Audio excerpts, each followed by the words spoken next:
Adolfo Menezes, ele que é vice-presidente do Diretório Estadual do PSD, né? Deputado estadual, já no seu segundo mandato, e que recebeu nessa tarde, no dia 27 de maio, nessa segunda-feira, as reportagens da TV Sá, Jornal Gazeta do Recôncavo. Deputado, que análise o senhor faz sobre a sua atuação nessa trajetória à frente do Legislativo baiano? Em primeiro lugar, queria agradecer a oportunidade, é um prazer enorme falar a primeira vez com vocês, TV Sá. Eu poderia dizer uma análise positiva. A gente sabe que as coisas são muito difíceis, se tratando de você atender as reivindicações dos municípios que você representa, mas nesses 6 anos que eu estou como deputado aqui na Assembleia da Bahia, eu posso dizer que tem um saldo positivo. É claro que nunca é como a gente esperava, ou como a gente espera, até porque a gente tem de entender que o governador Wagner, esse grande governador que eu faço parte da sua base, por a Bahia ser um estado relativamente pobre, os recursos que entram no estado dá unicamente para pagar o custeio, quer dizer, a folha de pessoal e os encargos, praticamente não sobrando quase nada para investimento. A Bahia hoje depende em grande parte das suas obras da ajuda, ou vamos dizer assim, da obrigação das transferências do governo federal, transferências involuntárias, mas eu posso dizer que eu tenho realizado para os municípios que eu represento grandes obras. É claro que eu gosto sempre de salientar, sempre é pouco para as reivindicações dessas cidades da Bahia, onde falta praticamente tudo. Como é que tem sido sua atuação no que concerne às iniciativas para minimizar a seca que assola metade dos municípios da Bahia? Infelizmente, a Bahia passa hoje, segundo os estudiosos, por a seca maior nesses últimos 70 anos. Metade do território baiano, esse grande estado, está nessa situação. O que eu tenho feito para os municípios que represento é reivindicado junto ao governador Wagner e a sua equipe ações para minimizar os efeitos. É claro que o prejuízo muito grande de milhões, essas obras não acontecem de um dia para outro, principalmente as obras estruturantes, e então as obras mais rápidas são mais paliativas, né? São poços artesianos que não demora tanto para ser perfurados e instalados, pequenas barragens, cisternas para armazenamento de água,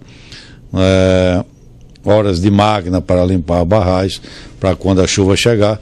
E as obras estruturantes dependem, claro, de mais estudos, como é o caso lá na região, que é a minha base principal de Campo Formoso, Senhor do Bonfim, que está se iniciando. A presidenta Dilma autorizou os estudos para se fazer o eixo sul do canal São Francisco, da transposição São Francisco, que levaria água. Claro que primeiro o projeto é uma obra muito cara, prevista por 6 bilhões, mas queria atender uma população de 500 mil habitantes quando estivesse pronto, que claro, ainda demora alguns anos, que ainda está na fase de projeto. O governador há poucos dias inaugurou a adutora lá de Irecê, do Sertão, são 180 quilômetros de adutora, claro que são obras demoradas, mas que vai tranquilizar todos aqueles municípios da região de Irecê que não tinham outro meio de abastecimento, a não ser dessa forma, que é um canal ali de Xique-Xique até toda a região. Então o governador Wagner tem feito a sua parte, e nós como deputados, cabe reivindicar, é claro, que o governador não tem condições de atender a todas as demandas, a todos os pedidos da sua grande base aliada. Mas eu tenho feito a minha parte, tenho atendido em parte o que me chega. Claro que se dependesse de mim, sairia tudo, até porque os recursos não são meus, são recursos do próprio povo, que é recurso pagos através de impostos, portanto do povo, mas infelizmente todos sabem que tantas cidades como os estados hoje, são poucos no Brasil que sobrevivem com a arrecadação própria, como é o caso da Bahia. Falando em obras estruturantes, como é que o senhor vê o andamento da ferrovia leste-oeste e a importância dessa obra para a Bahia?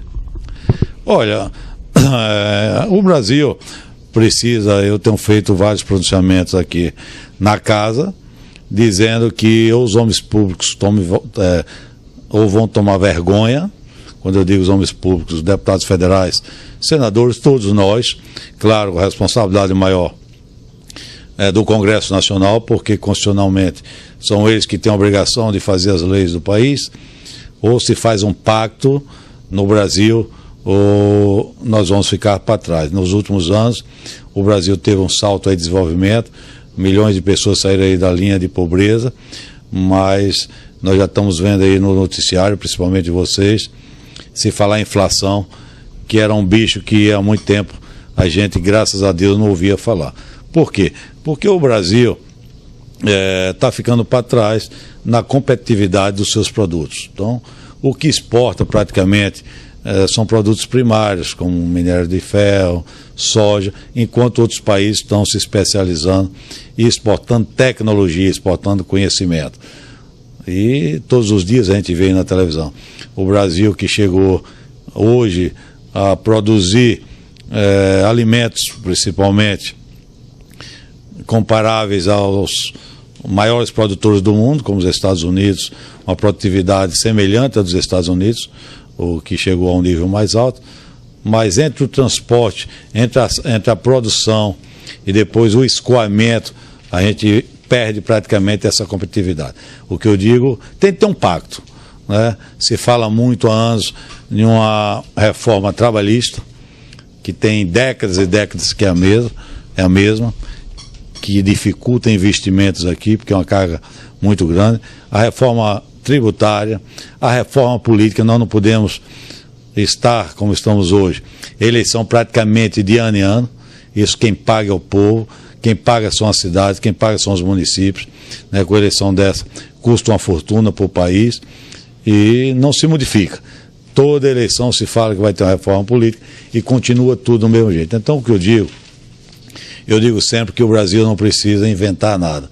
Copia o que deu certo em outros países, claro, adaptando as nossas características. Nós não podemos continuar com um Código Penal que tem mais de 60 anos, podemos continuar o Brasil assistindo diariamente a crimes bárbaros praticados principalmente por menores de 18 anos que perante a lei brasileira não sabem o que estão fazendo, o que para mim é uma estupidez. Então, o Brasil precisaria dos homens públicos, principalmente do Congresso Nacional, que tem o poder de fazer isso, de deixar de lado a defesa só de interesses próprios, de interesses de empresas, como é o caso da maioria do Congresso, e pensar no povo brasileiro. Nós vimos há poucos dias o governador de Pernambuco, o governador de São Paulo, onde está concentrado 40% da riqueza do país, dizer que se o povo soubesse 1% do que se passa, ia faltar guilhotina para cortar a cabeça de gente. Então é a pura realidade.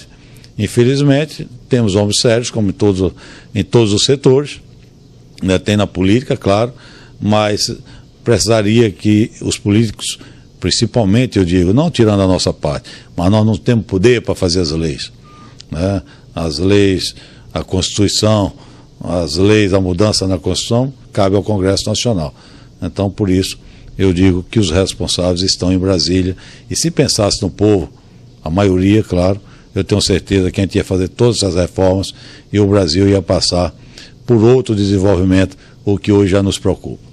Mas falando de reforma, isso é favorável à redução da idade penal?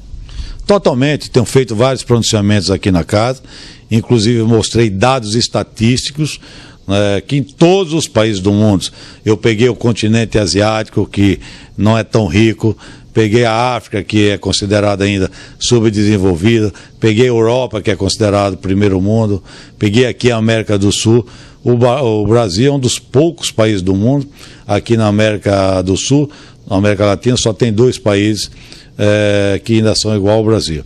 Tanto a Argentina como o Chile, todos esses países já diminuíram a idade penal. Nós não podemos admitir que um malandro de 17 anos que pratique crime não saiba o que está fazendo.